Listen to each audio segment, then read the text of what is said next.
everybody doing today? And welcome to Infrastructure Matters, folks. And I am here with my famous participants here, Steve Dickens in New York, Camberley, welcome. Krista Macomber in New Hampshire. Good morning. Do we have a round of applause for Krista after her performance at Microsoft this week? Newly minted star of the show. Thank you. And of course, I'm Camberley Bates here in snowy Boulder, Colorado. We have. You even need an introduction? We need the news with this snow. I can't understand this. This is normal for us. Do you even need an introduction, Camberley, if anybody doesn't know who you are? Usually I walk in a room and somebody doesn't know me. It's embarrassing. Really embarrassing. Okay, guys, let's get serious here. So we've got a bunch of items to roll up. There's unfortunately this week, a lot of the briefings we were getting were all NDA because they're announcing it next week, either for NVIDIA's big, huge monster show or... Oh, is there an NVIDIA show next week? I hadn't realized. Oh, jeez. Something like GTC, is it? I don't know. I mean, that may or may not be a thing next week. I don't know. Maybe. So there's GTC going on, and then the one that's really important is the one that Steve and I are at, which is KubeCon in Paris. Of course. We're going to be recording live from there. And then Krista this last week was working on something that was really cool. It was the Microsoft Security Copilot announcement. So I am going to turn it over to her. Take it away, gal, and let us know what that was all about, because it sounded pretty cool. Yeah. Yeah. Thanks, Kimberly. And it really was. It's number one, it's such a cool topic. So as you mentioned, so what happened was Microsoft announced the general availability of Copilot for security. And just for anyone who might not know, Copilot is Microsoft's generative AI technology, and they're embedding it across a number of their tools. So over the last year or so, they've had Copilot for security, which is really designed to kind of streamline security operations and kind of provide greater threat intelligence. We'll kind of get into more detail on that, but it's been in preview for about the last year or so, and now it is going to be generally available starting next month, which will be April 2024. So Will Townsend, who is one of our counterparts for more insights and strategy on the security and networking side, he and I had the opportunity to go to New York last week to Microsoft's Experience Center and actually sit down and have a few interview sessions with 3 leaders within Microsoft security business.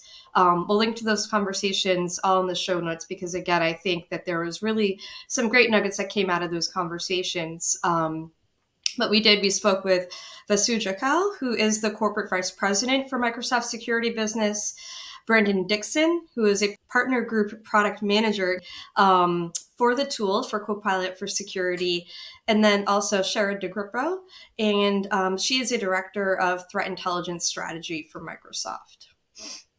So I want to hear about what is this? Yeah. Yeah, I'm excited too. So great to know who the people are, but what do I get to do with this stuff? Yeah, for sure. So as I mentioned, it's a generative AI technology. And really what it does is you can kind of break it down into a few key functions. So Microsoft is using it to do things like summarize the variety of security alerts that security operations analysts kind of typically need to sift through on a daily basis. And as I mentioned, kind of summarize those into some actionable insights that really the security operations analyst can then kind of choose to go ahead and take some action on and kind of, again, help them sift through some of that noise that otherwise they might be very bogged down with trying to make heads or tails out of. The second is that it can kind of look at the environment and use Microsoft's threat intelligence data to not only identify risks, but also analyze those risks and prioritize them. So you can see there is kind of that theme of helping to really make the job of the security operations analyst a little bit easier and a little bit more efficient on a daily basis, because again, similar to that alert fatigue that I was just mentioning, they might also be kind of inundated with this number of different risks that they have to kind of deal with on a daily basis. And now they can go ahead and prioritize those risks that are the most critical. And then another kind of capability that that I thought was really important was from an incident response perspective. And so when there is something like a data breach, helping to kind of guide the security operations analysts and things like triaging triaging the risk or the incident, helping to contain it, and then kind of guiding that remediation process. So it's interesting because I do think that up front it can kind of help to really improve, kind of the security posture for the organization.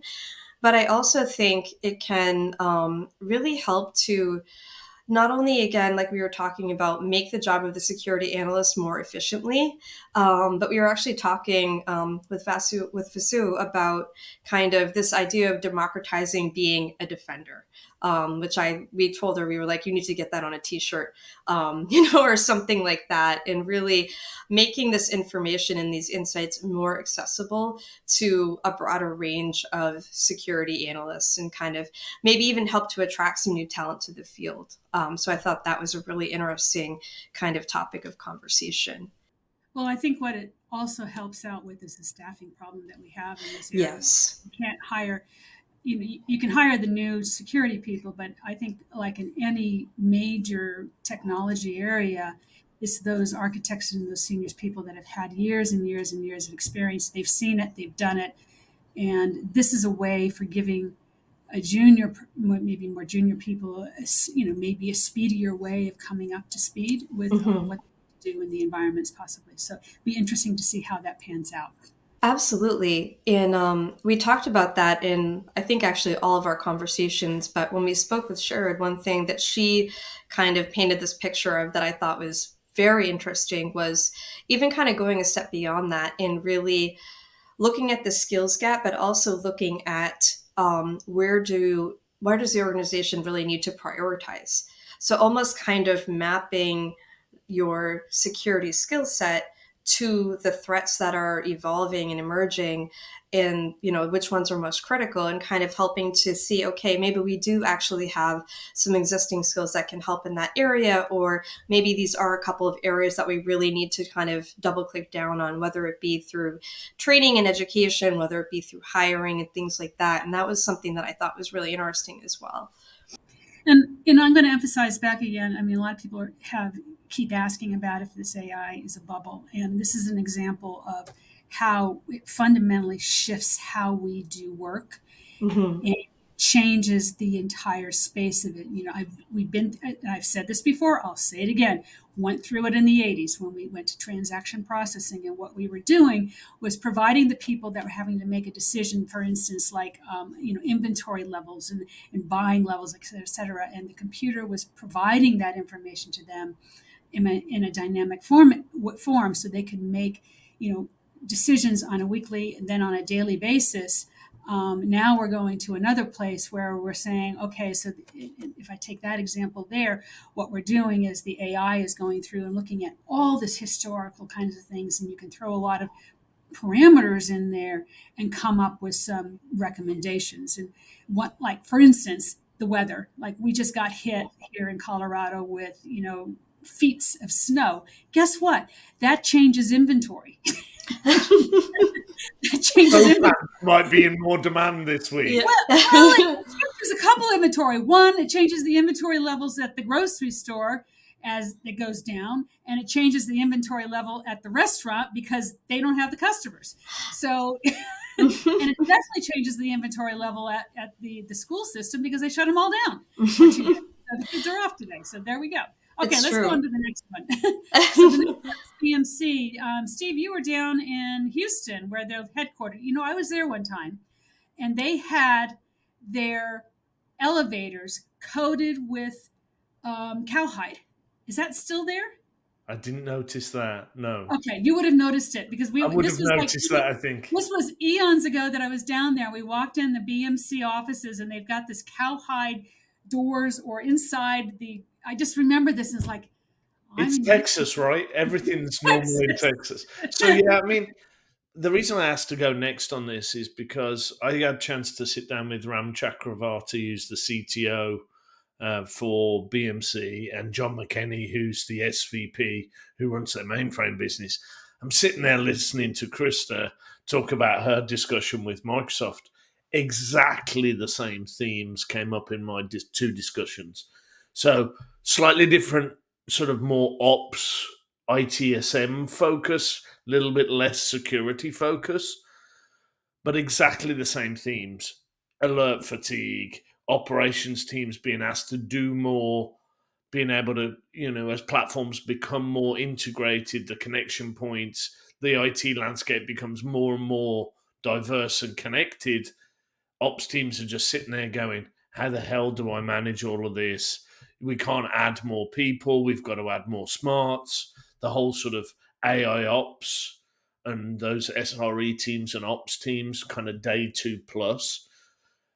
So this is now steady state management.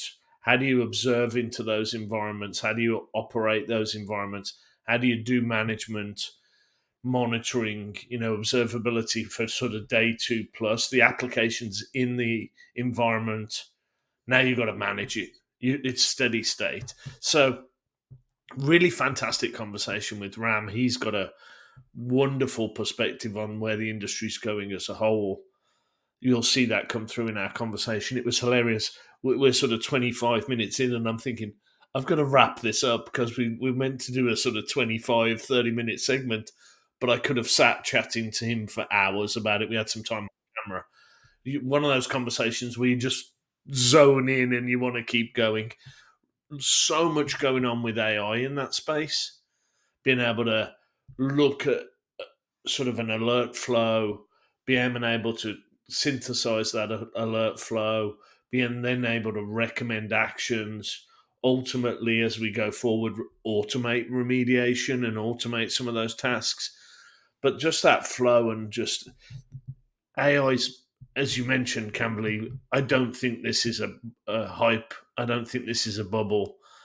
I think the generative AI piece, and you were seeing it, Krista, with some of the Microsoft stuff, this is now coming into the hard tasks.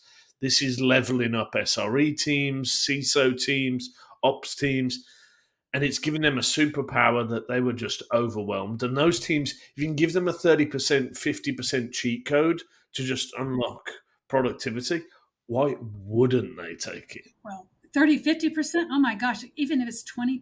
Well, yeah, if it's 10% better. I mean, 10%, I mean, we're talking some significant, differences here in terms of how people operate and the fatigue that we have, screen fatigue that we have.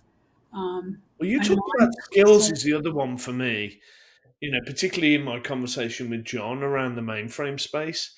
There's some skills demographics there. We covered the Skills Council last week that IBM and a bunch of others announced. But, you look at my conversation with John was simplified GUIs, making things easier, bringing generative AI to some of these platforms to enable people to do things faster, less skilled people be able to add value as part of the team. So it's not, so you sort of overlay the skills piece, and you were talking about it in the security space. That's just as prevalent, maybe even more so with the demographics in the mainframe space. We've got to be enabling the 2-year experienced IT professional to do more. Getting a 25-year-old veteran to do more is great. But if you can get that 2-year professional who's got 2 years worth of tenure on a platform to do more, that's really valuable. Mm-hmm. And one thing, Stephen, that we talked about with Microsoft in the context of kind of addressing the skills gap and also using AI to kind of, transform what the workforce is doing. It's a little bit of, I think, number one, kind of learning and education on what the AI platform can do. So we talked about, okay, typically a user will start off with this one use case and they'll see it be successful. And then they say, well, maybe it can do this and maybe it can do that. And so it's almost a little bit of trusting, I think, the AI and the tool, but then also kind of changing the mindset in terms of how to really embrace that. So I know Microsoft is offering with Copilot what they call prompt books. So basically, it's okay. Here's kind of a path of that you could use to do X, Y, and Z. And so I didn't know if with BMC, if you talked about anything along those lines as well, because I think that isn't going to be just relegated to the security space. When we think about these use cases for Gen AI, I think we're going to see a similar curve, if you will, really across the space. Yeah, some good stuff coming from BMC. John took me through some NDA stuff that we'll see later on in the year from those guys, so I can't say too much, but that whole sort of prompt kind of driven interface is where I think that's going to go. I think the interesting piece, and you maybe touched on it there as well, the next phase of all of this is automation, kind of taking the human out of it. I think there's still a little reluctance, especially in the mainframe space, to allow the system to auto remediate. But it won't be long before, hey, we've done this 15 times. The Gen AI was right. Let's put the automation task on the back end. So I think that's the evolution we're on. There's some fascinating stuff coming from BMC. They took me through a whole bunch of demos and sort of stuff that's coming kind of later on in the year. So can't obviously say too much or I'll get in trouble, but some good stuff coming. So, well, I think it gets to this training piece in AI. So if it's a human being makes a mistake, that's one thing. And we have a different tolerance level for us making mistakes than we do in AI piece of it, as we've seen, and I'm not sure if it's right or wrong in terms of how that works, but we don't want, there's a reason why we still have pilots in planes. Well, we're seeing this with full self-driving with cars. Right, and the self-driving cars and that kind of stuff, because there are still pieces there to say, I need to be able to monitor what's going on. I can't completely trust it to make all the decisions itself. And so if, in a plane, the pilot sitting in that has to be sitting in the seat the entire time, even though the plane is flying. They don't leave that and all go back and sleep in whatever, right?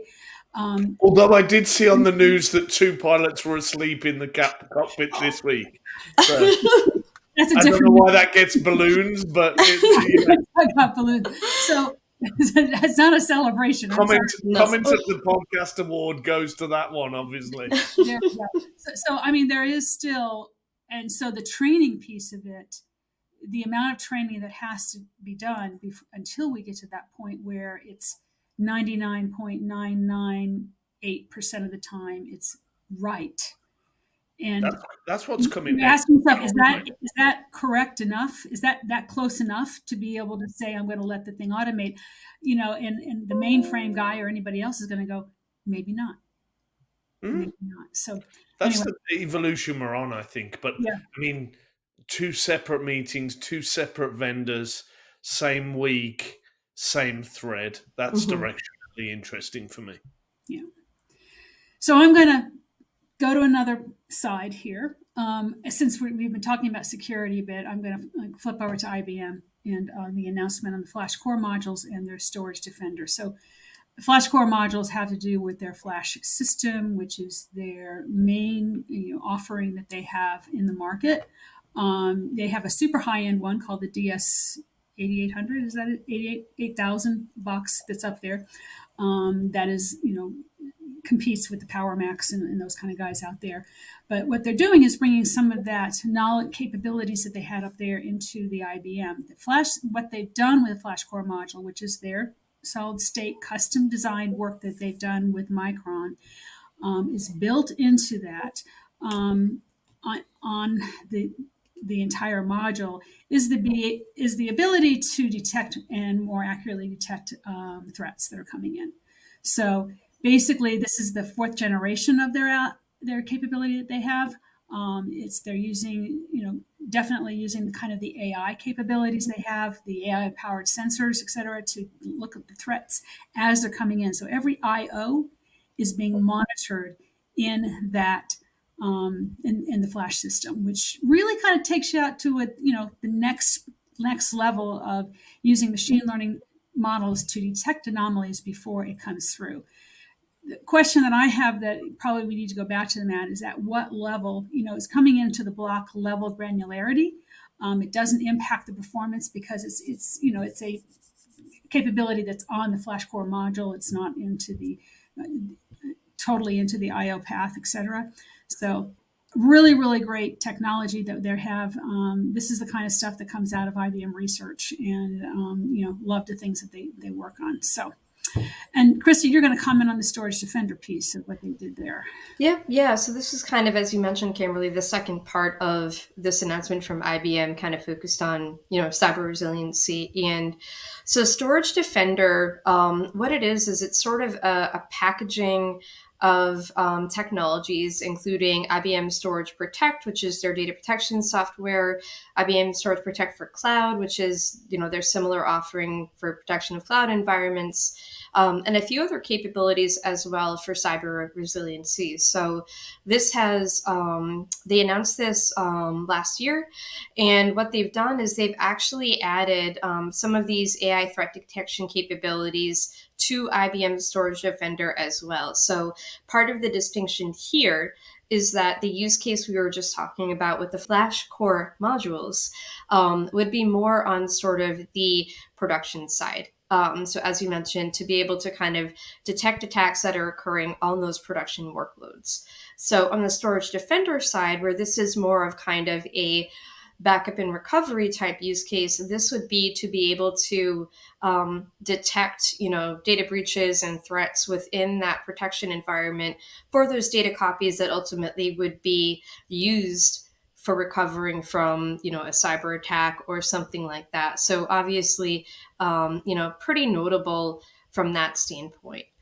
So I'm listening to you guys again, same theme coming through, down in the storage hardware. How can we embed AI to be able to improve the operational procedure and the threat posture of the platform?